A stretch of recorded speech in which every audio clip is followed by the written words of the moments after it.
ഒരു വ്യക്തിക്ക് ഒരു വോട്ട്, ഒരു വോട്ടിന് ഒരു മൂല്യം എന്ന തത്വം ഉറപ്പുവരുത്തിക്കൊണ്ട് രാഷ്ട്രീയ കാര്യങ്ങളിൽ സമത്വം നേടാൻ നമുക്ക് കഴിഞ്ഞുവെന്നും, എന്നിരുന്നാലും സാമൂഹ്യവും സാമ്പത്തികവുമായ അസമത്വങ്ങൾ ഇല്ലാതാക്കിയാൽ മാത്രമേ പൂർണ്ണതോതിൽ സമത്വത്തിൽ അധിഷ്ഠിതമായൊരു സമൂഹം കെട്ടിപ്പടുക്കാൻ കഴിയൂ എന്നുമാണ് ഭരണഘടന അവതരിപ്പിച്ചുകൊണ്ടുള്ള ഭരണഘടനാ അസംബ്ലിയിലെ ചർച്ചയിൽ അംബേദ്കർ പറഞ്ഞത്. സാമൂഹിക സാമ്പത്തിക കാര്യങ്ങളിലെ അസമത്വം തുടരണമെന്നും രാഷ്ട്രീയ കാര്യങ്ങളിൽ ഇപ്പോൾ നമുക്കുള്ള സമത്വം ഇല്ലാതാക്കണമെന്നും കരുതുന്നവർക്ക് മാത്രമേ ഭരണഘടനാ ശില്പിയായ അംബേദ്കറെ അപമാനിക്കാൻ കഴിയും.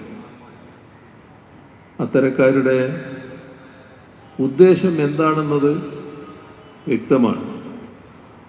ഭരണഘടനയെ അട്ടിമറിച്ച് ഇന്ത്യയിൽ ഇപ്പോൾ നിലവിലുള്ള ആധുനിക ജനാധിപത്യ മൂല്യങ്ങൾ ഇല്ലാതാക്കുക,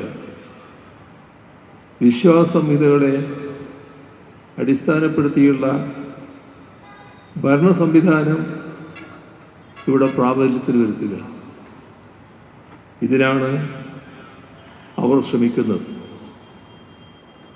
അത്തരം നീക്കങ്ങൾക്കെതിരെയുള്ള ചെറുത്തുനിൽപ്പുകൾ കൂടിയാവണം പൗരാവകാശ സമ്മേളനങ്ങൾ. പൗരാവകാശങ്ങൾ ഉറപ്പാക്കുക എന്താണ് ജനാധിപത്യ പ്രക്രിയയിൽ സർക്കാരുകൾ ചെയ്യുന്നത്. എന്നാൽ വർത്തമാനകാല സാഹചര്യത്തിലെ രാജ്യത്തിൻ്റെ പൗരാവകാശങ്ങളുടെ നില എല്ലാവർക്കും ബോധ്യമുള്ളതാണ്.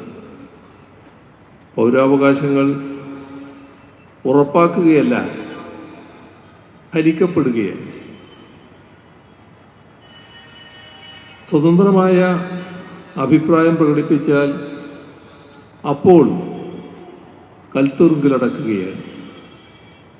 അങ്ങനെ കൽത്തുറുങ്കിലടക്കപ്പെടുന്നവർ അനുഭവിക്കേണ്ടി വരുന്ന പീഡനങ്ങൾ, തടവറയിൽ തന്നെ ജീവൻ നഷ്ടപ്പെടേണ്ടി വന്നവർ നിരവധിയുണ്ട് എന്നതും നമ്മുടെ അനുഭവത്തിലുള്ളതാണ്. സ്വതന്ത്രമായി അഭിപ്രായ പ്രകടനം നടത്തുന്ന പത്രസ്ഥാപനങ്ങൾ വളരെ ചുരുക്കമാണിപ്പോൾ നമ്മുടെ രാജ്യത്ത്. എന്നാൽ സ്വതന്ത്രമായ അഭിപ്രായ പ്രകടനം നടത്തുന്ന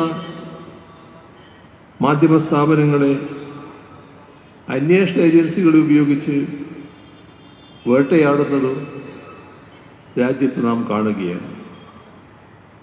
ഇത് അഭിപ്രായ സ്വാതന്ത്ര്യത്തിന്മേലുള്ള കടന്നുകയറ്റമായി മാറുന്നു. കേന്ദ്ര ഏജൻസികൾ മാത്രമല്ല,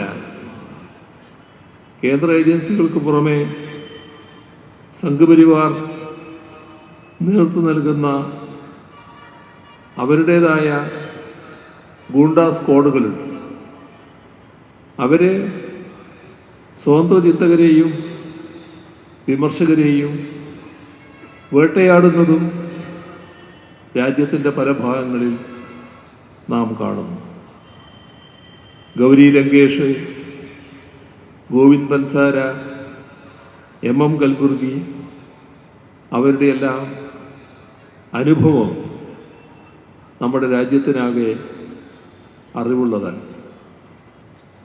നിയമത്തിന് മുന്നിൽ എല്ലാവരും സമന്മാരാണ്. ഇതാണ് സാധാരണ നാം പറയാറുള്ളത്. ആ സമത്വം ഉറപ്പാക്കാൻ നമുക്ക് എത്രമാത്രം കഴിയുന്നുണ്ട് എന്നത് പരിശോധിക്കപ്പെടേണ്ടതല്ലേ? ഭൂരിപക്ഷത്തിൻ്റെ തീരുമാനങ്ങളനുസരിച്ച് ന്യൂനപക്ഷങ്ങൾ ജീവിച്ചു കൊള്ളണമെന്ന് ഒരു ജഡ്ജി തന്നെ പറഞ്ഞത് ഈ അടുത്ത കാലത്താണ്. അതിനു പുറമെയാണ് രാജ്യത്തുണ്ടാകുന്ന അങ്ങേയറ്റം വിവേചനപരമായ ചില നിയമനിർമ്മാണങ്ങൾ.